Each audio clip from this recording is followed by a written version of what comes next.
Apakah rancangan undang-undang tentang perlindungan data pribadi dapat disetujui untuk disahkan menjadi undang-undang? Terima kasih.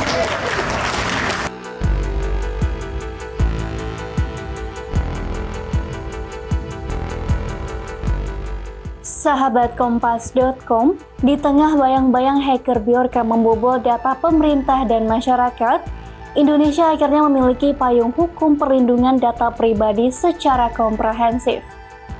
Dewan Perwakilan Rakyat baru saja mengesahkan rancangan Undang-Undang Perlindungan Data Pribadi atau RUU PDP pada Selasa 20 September 2022. Pengesahan RUU PDP menjadi UU PDP ini juga dicapai dengan suara bulat.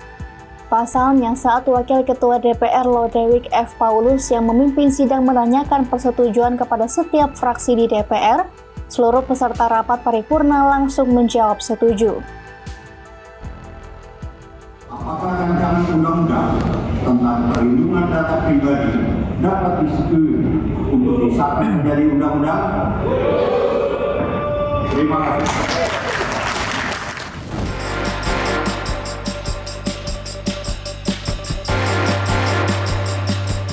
Terkait hal ini, Menteri Komunikasi dan Informatika Johnny G. Plate mendorong semua elemen masyarakat, instansi pemerintah, aparat penegak hukum maupun penyelenggara sistem elektronik untuk menyukseskan implementasi UU PDP itu. Pasalnya, UU PDP dinilai menjadi tonggak sejarah kemajuan perlindungan data pribadi di Indonesia. Namun begitu, Menkominfo mengakui bahwa UU PDP yang baru saja disahkan itu belum tentu sempurna. Oleh karena itu, pemerintah dan DPR kedepannya akan terus menyempurnakan undang-undang tersebut.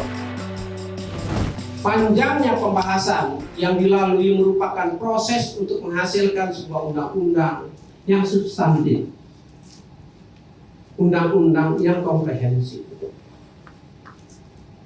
Belum tentu dia sempurna, namun terus akan disempurnakan sejalan dengan perjalanan waktu, perkembangan teknologi.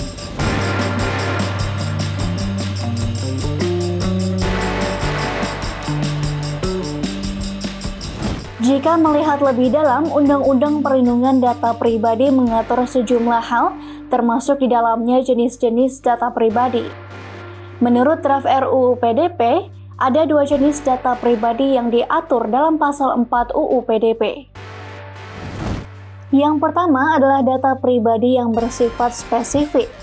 Data ini meliputi data dan informasi kesehatan, data biometrik, data genetika, catatan kejahatan, data anak, data keuangan pribadi, dan atau data lainnya sesuai dengan ketentuan peraturan perundang-undangan.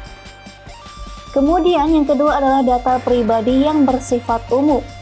Berbeda dengan data spesifik, data umum meliputi nama lengkap, jenis kelamin, kewarganegaraan, agama, status perkawinan, dan atau data pribadi yang dikombinasikan untuk mengidentifikasi seseorang.